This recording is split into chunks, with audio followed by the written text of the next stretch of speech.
I am Charlotte Wilson, 31 years old. Have you ever been in so much pain that all you wanted was for someone you loved to hold your hand and tell you it would be okay? That's where I was, lying in a hospital bed, weak, scared, and barely able to move. But instead of my parents being there for me, I opened my eyes to an empty room. No mother, no father, just the beeping machines reminding me I was alive, but very much alone. That moment should have been my lowest point, but in a twisted way, it was also the start of my rise. Because it was in that sterile, cold hospital room that I realized something I had been denying for years. My parents never saw me as worth loving, worth protecting, or even worth staying for. Let me rewind. To understand why my parents abandoned me in the hospital, you have to know how my family worked. From the outside, we looked perfect. Neighbors saw us smiling at barbecues, friends thought we were close-knit, and relatives believed my parents adored all of us kids equally. But inside our home, it was a different story. There was a golden child. In fact, my parents practically worshipped my sibling. Every achievement of theirs, no matter how small, was celebrated like it was world-shaking news. If they got a B on a test, it was framed as brilliance. If they missed curfew, it was, kids will be kids. And me? I was the afterthought, the scapegoat. It wasn't that I wasn't smart or hardworking or trying. In fact, I worked twice as hard for half the recognition. Straight A's, scholarships, endless late night studying, none of it mattered. If anything, my achievements only made my parents uncomfortable because they didn't want me overshadowing their favorite. I still remember my 16th birthday. While my sibling got a car on theirs, my gift was a store-bought cake that wasn't even the flavor I liked. And to make it worse, halfway through singing Happy Birthday, my parents' phones buzzed with a message from my sibling. And suddenly, the focus shifted. My candle sat burning while my parents rushed off to gush over my sibling's big news. My birthday was forgotten. Moments like that piled up. Missed recitals, ignored milestones, excuses that we'll celebrate later. But later never came. It wasn't just neglect. It was deliberate favoritism. A constant reminder that I didn't matter. You'd think after years of this I'd have hardened, accepted it. But no matter how many times they pushed me aside, a part of me still longed for their love. That's the cruel thing about family. Even when they hurt you, you keep hoping they'll change. That hope is what made their abandonment in the hospital sting so much more. Because when I first got sick, I thought, surely this time they'll be here for me. Surely when I'm lying in a hospital bed, they'll step up as parents. I had no illusions about being the favorite, but I thought maybe, just maybe, this was serious enough to force them to care. But I was wrong. Lying there, I replayed memories in my head, connecting the dots I had refused to before. The way they always told me to stop being dramatic whenever I was in pain. The way they accused me of being weak if I needed help. The way they said things like, "You'll be fine. You always are." Looking back, it was all training, conditioning me to accept neglect as normal. And yet, in that quiet, lonely hospital room, something inside me shifted. It was like a fog lifting. For the first time, I stopped making excuses for them. I stopped pretending. I started to see them for what they truly were. Not parents, not protectors, but people who chose favorites, who chose convenience, who chose to leave their own child behind. That realization cut deep, but it also planted a seed. Because here's the thing, when you've been dismissed and ignored your whole life, people assume you're powerless. They assume you'll keep taking it, keep enduring, keep shrinking yourself just to survive. But what they don't realize is that every act of neglect builds something inside you. Quiet strength, hidden resilience, a fire that may stay buried for years, until one day, it explodes. That explosion was coming. At that moment in the hospital, I didn't know yet what form it would take. I didn't know that one day I would face them in a courtroom, turning all their smug arrogance into ashes. I didn't know that the parents who once looked down on me would one day collapse when the truth came crashing down on them. But I did know one thing. I was done begging for scraps of love. I was done waiting for them to change. From that moment forward, I was going to change. And I would never let them hold power over me again. And so, While they walked away from me without looking back, I was quietly beginning the journey that would one day bring us face to face in a way none of us could have imagined. They thought they left me broken. What they really did was leave me free. You'd think being left in the hospital would have been shocking. But if I'm being honest, it wasn't out of character for my parents. It was just the cruelest confirmation of a pattern that had been running through my life for as long as I could remember. Because in my family, neglect wasn't a one-time mistake. It was a lifestyle. From the time I was little, I noticed the imbalance. My sibling could do no wrong. I, on the other hand, was treated like I was always too much or not enough, too dramatic, too sensitive, too needy, not smart enough, not talented enough, not worthy of the same attention or love. And every time I tried to prove myself, it felt like I was running into an invisible wall. One that said, "You'll never be good enough in this house." I still remember the sting of the smallest things, like when I brought home straight A's. My dad glanced at the report card and muttered, "Good, that's what's expected," before tossing it aside.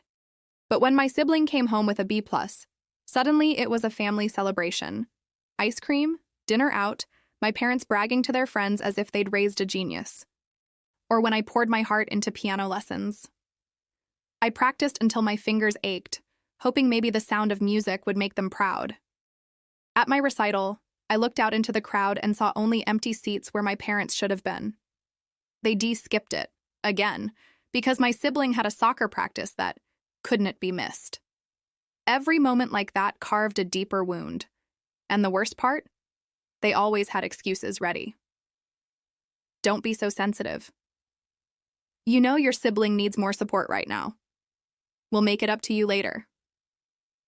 But later never came. The neglect wasn't just about what they didn't do.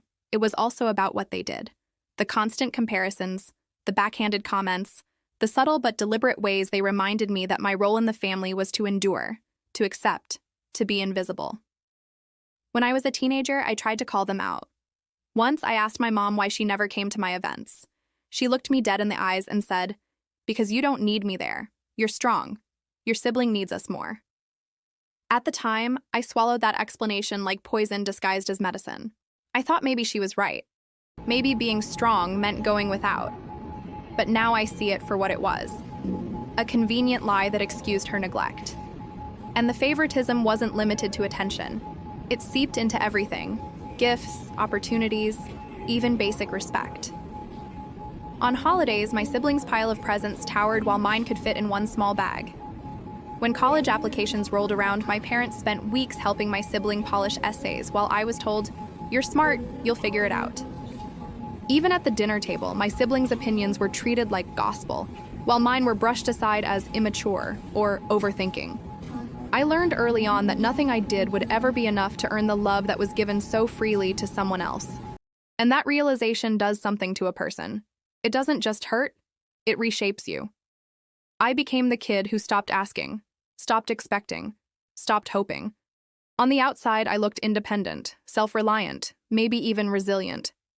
But on the inside, I was a child starving for affection, quietly asking myself, "What's wrong with me?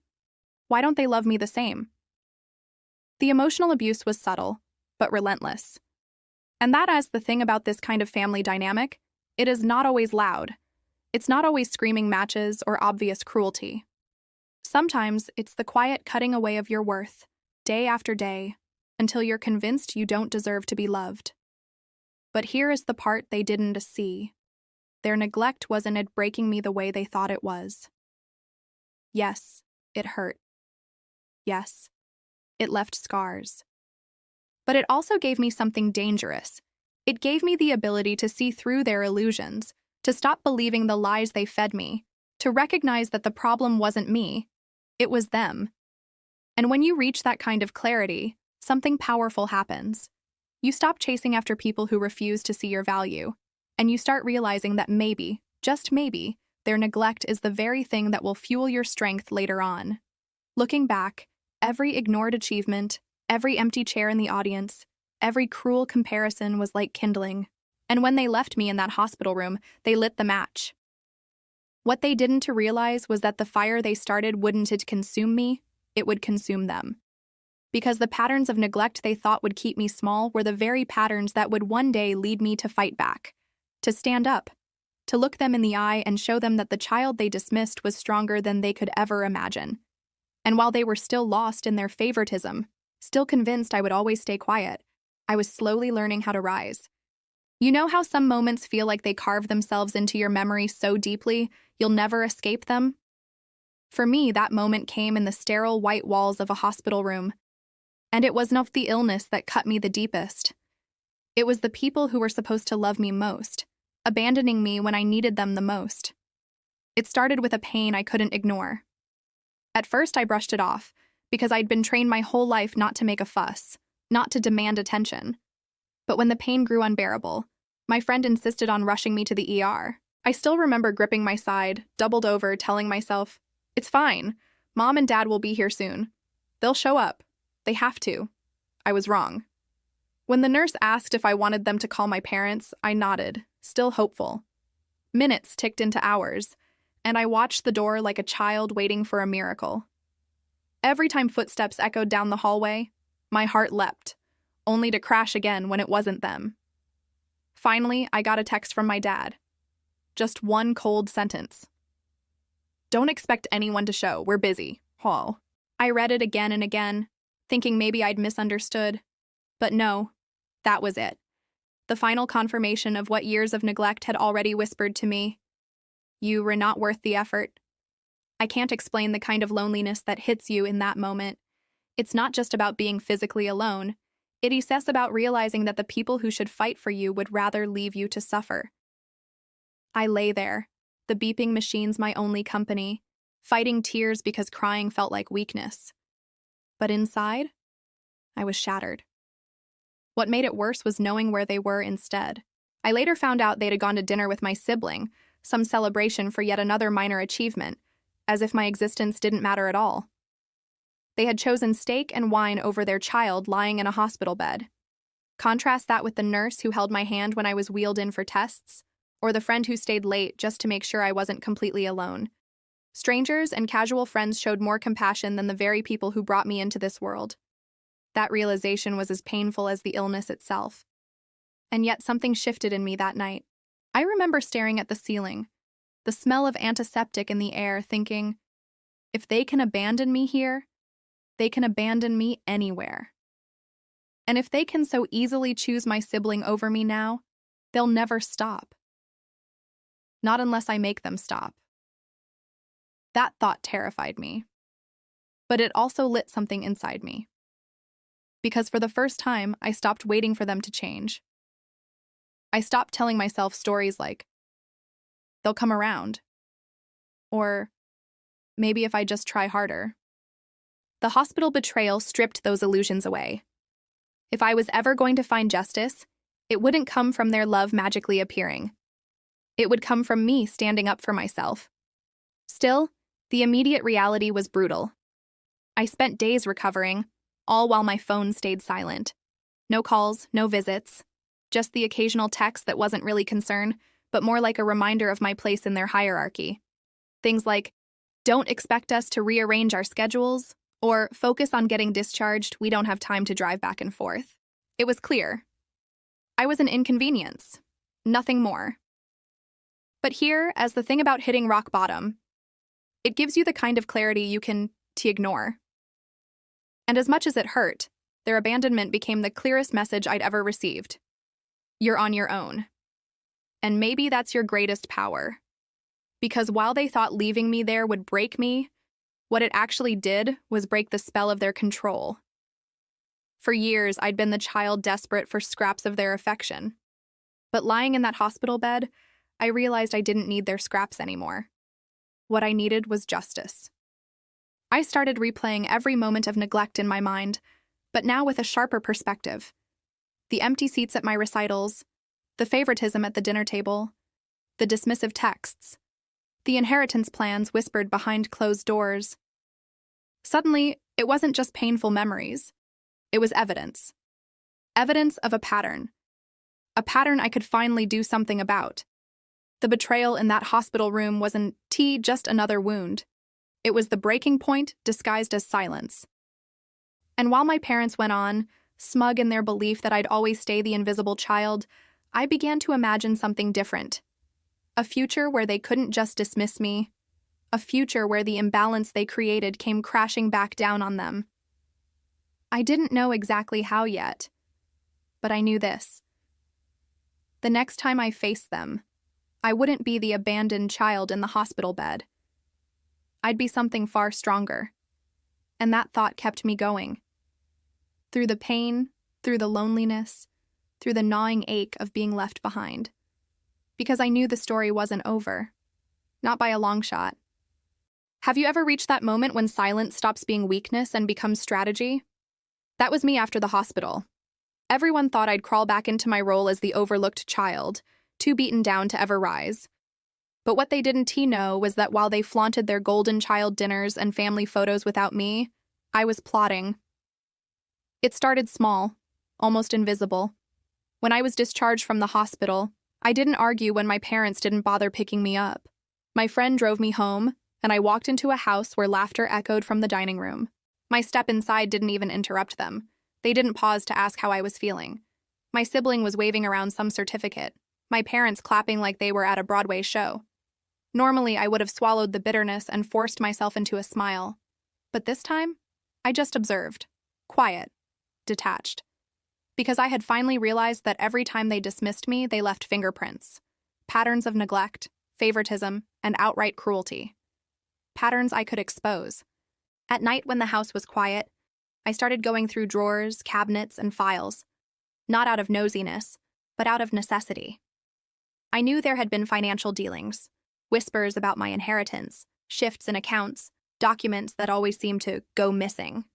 And there it was, hidden between utility bills and tax forms. Proof. Bank transfers, signed checks, and notarized papers with my name conveniently absent where it should have been. The money my grandparents had set aside for me, the college fund, the trust, had been quietly siphoned to support my sibling. I felt a sick mix of fury and triumph as I read through it. On one hand, the betrayal was deeper than I imagined. On the other hand, I finally had something solid, something that wasn't just my word against theirs. Still, I couldn't just rush into a confrontation. That's what they expected me to do, to explode, get emotional, and give them the satisfaction of calling me unstable. No. This time, I would be careful. Strategic. Meanwhile, my parents continued flaunting their image of the perfect family. Posting smiling pictures online, boasting at community events, pretending we were all one big happy unit. But every staged smile they forced in public only fueled me more. Because I knew the truth. I knew that while they were clinking glasses at fancy restaurants, I had been lying in a hospital bed alone. And one day soon, the world would know it too. That contrast between their fake perfection and my reality became my motivation. I began journaling everything, recording dates, saving texts, compiling a timeline of neglect that spanned years. Every forgotten birthday, every cruel remark, every dismissal. It wasn't just about revenge anymore. It was about justice, about creating a record that couldn't be erased by their lies. Of course, I couldn't do it alone. I confided in the one friend who had stayed by my side in the hospital. At first, they were shocked. They'd always suspected my family was cold, but seeing the actual documents, reading the messages, they were outraged. "You can't let them get away with this," my friend told me, their voice steady, like they believed in me more than I believed in myself. They helped me research lawyers. Not just any lawyer, as someone with a reputation for cutting through manipulative family cases. Someone who could see through crocodile tears and polished lies. Meeting that lawyer for the first time was surreal. I laid out the documents, the texts, the proof of abandonment. My voice shook, but the lawyer's expression hardened with every page they turned. "You have a case," they said finally. And not just a small one. What they've done is fraud, emotional neglect, and betrayal on multiple levels. This won't just be a fight. This will be an exposure. Those words gave me something I hadn't felt in years. Power. Back at home, I didn't let on that anything had changed. I still played the invisible child. I still took the sarcastic comments, the dismissive waves of the hand, the deliberate exclusion from family outings. But inside, I was counting down. Every insult was another note in my journal. Every time they flaunted my siblings' achievements while ignoring mine, I tucked it away as ammunition. They thought I was silent because I was broken. But I was silent because I was building a storm they couldn't escape. There was a certain satisfaction in watching them brag about their untouchable position, completely unaware of the trap I was setting. My stepmother especially carried herself with smug superiority, as if the money she had stolen was her rightful crown. She'd make little digs like, "Some people just aren't cut out to handle responsibility," her eyes flicking toward me. And I'd smile, because I knew her crown was made of glass, and I was holding the first stone. The turning point came late one night. I had gone back through the financial files again, making sure I hadn't missed anything. That's when I found it. A letter from my late grandparents' lawyer, clearly stating that part of their estate was meant for me directly. Not family expenses, not shared support. Me. And yet, the money had been rerouted, signed off by my stepmother and father together. My hands trembled as I held the paper. This wasn't just neglect. This was deliberate theft. A betrayal of not just me, but of my grandparents' final wishes. That document became the cornerstone of my case. It wasn't just evidence. It was justice waiting to happen. From that night forward, everything I did carried a new energy. Every step felt purposeful. I wasn't just surviving their cruelty anymore. I was preparing to end it. And the irony? While I quietly stacked evidence, they grew bolder, more arrogant. They laughed louder, bragged more, flaunted my siblings' success as if it was proof of their superior parenting. They had no idea that with every word, every action, they were writing their own downfall. Because when the time came, I wouldn't just confront them in private. No, this would play out in the one place they couldn't manipulate, charm, or gaslight their way out of: court. And soon, very soon, they would learn what it felt like to be abandoned. Not in a hospital bed, but in front of a judge, stripped of their lies, their power, and their stolen victories. Silence. That's what I remember first.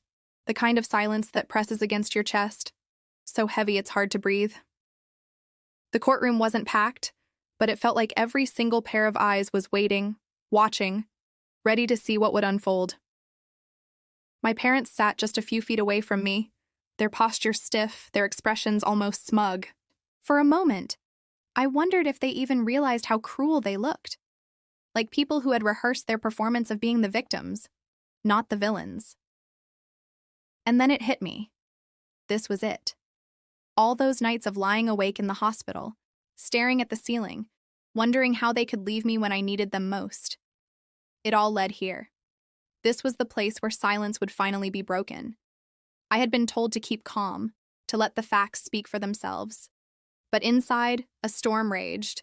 Every humiliation, every moment of neglect, every time they chose my sibling over me, every time I was reminded I wasn't worth the effort, all of it burned like fire in my chest.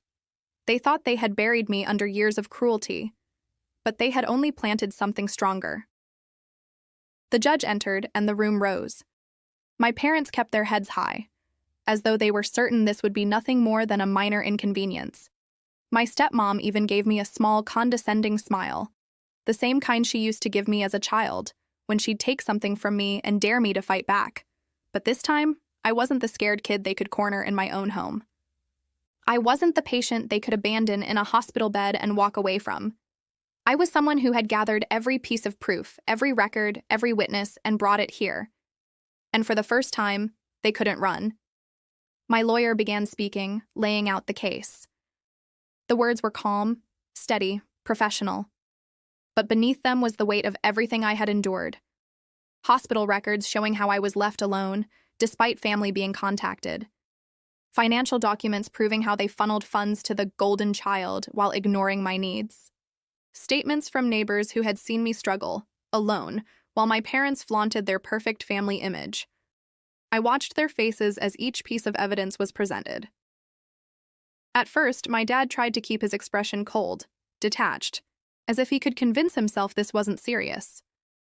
My stepmom's smile faltered, then froze, like a mask starting to crack.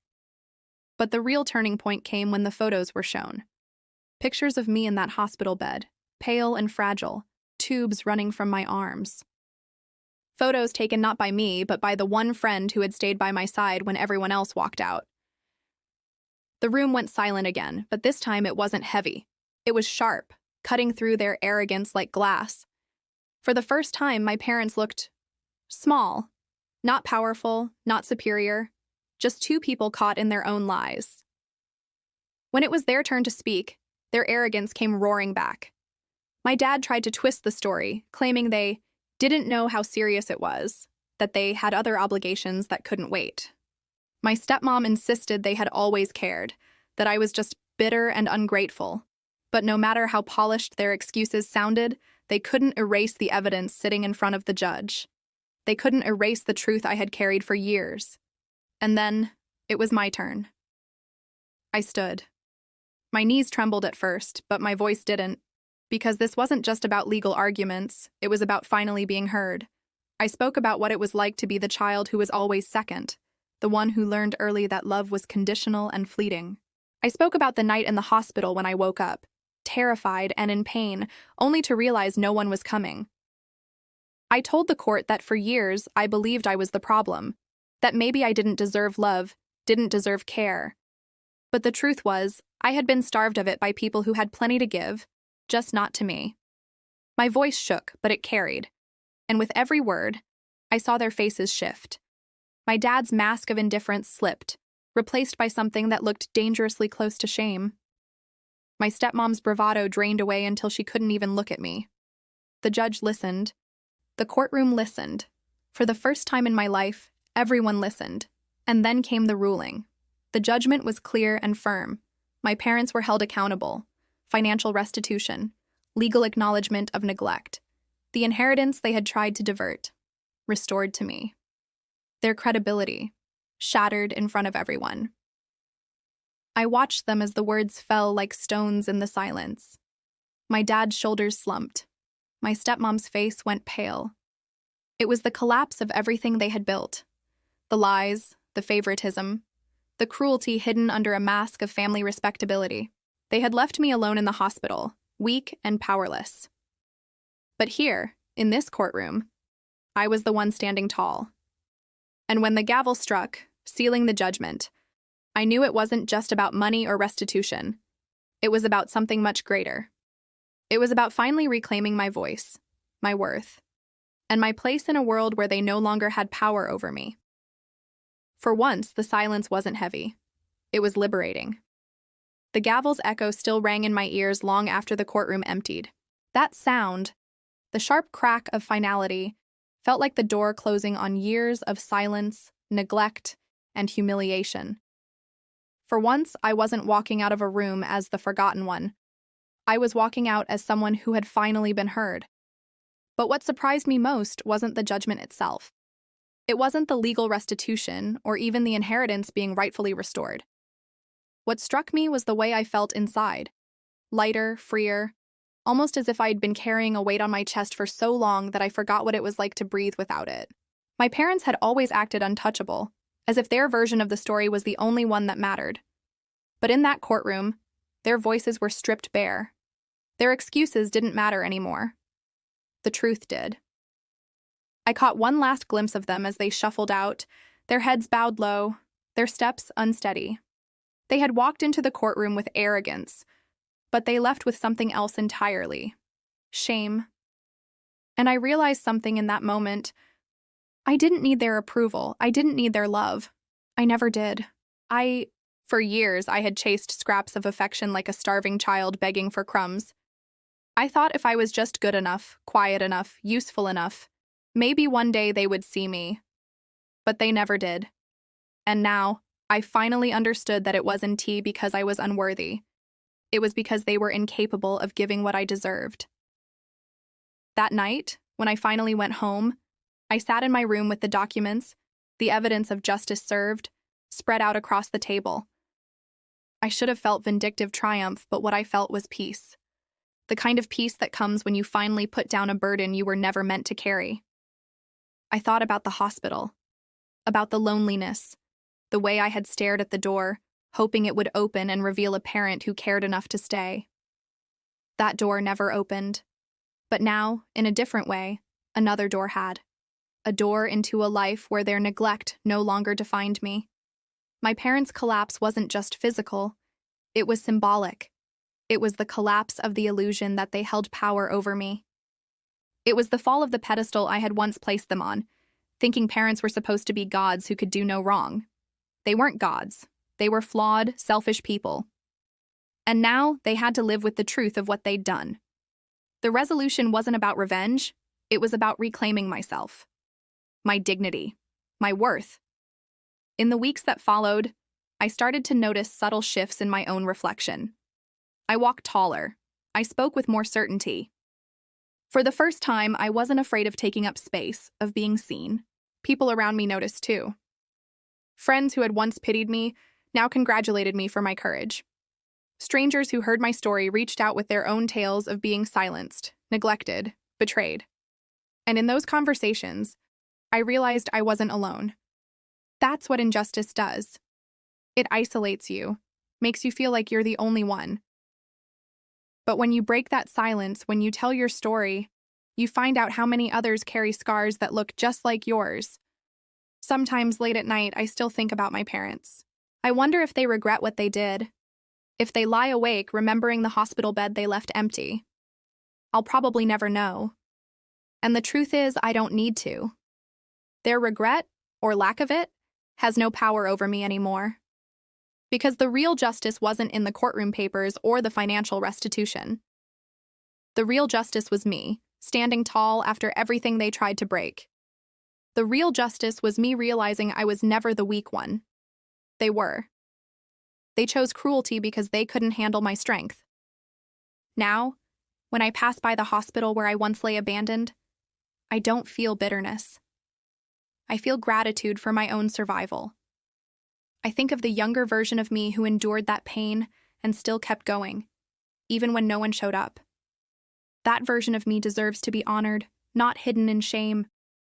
The story doesn't end with their collapse. It continues with my rise. And if you've ever been left behind, if you've ever been silenced, if you've ever been made to believe you weren't worthy, hear me when I say this. You are. Don't wait for those who hurt you to validate your pain. Don't let their neglect write the ending of your story. Because sometimes, the greatest justice isn't in their downfall. It's in your survival, in your strength, in your refusal to be invisible any longer. So, as I close this chapter of my life, I do it with a steady heart and a stronger voice. And I hope my story reminds you that even in the darkest betrayals, there's a way forward. A way to reclaim yourself. A way to stand in your own courtroom, whether literal or metaphorical, and finally be heard. And if my story resonates with you, if you've ever carried scars like mine, I want you to know you're not alone. Share this with someone who needs to hear it.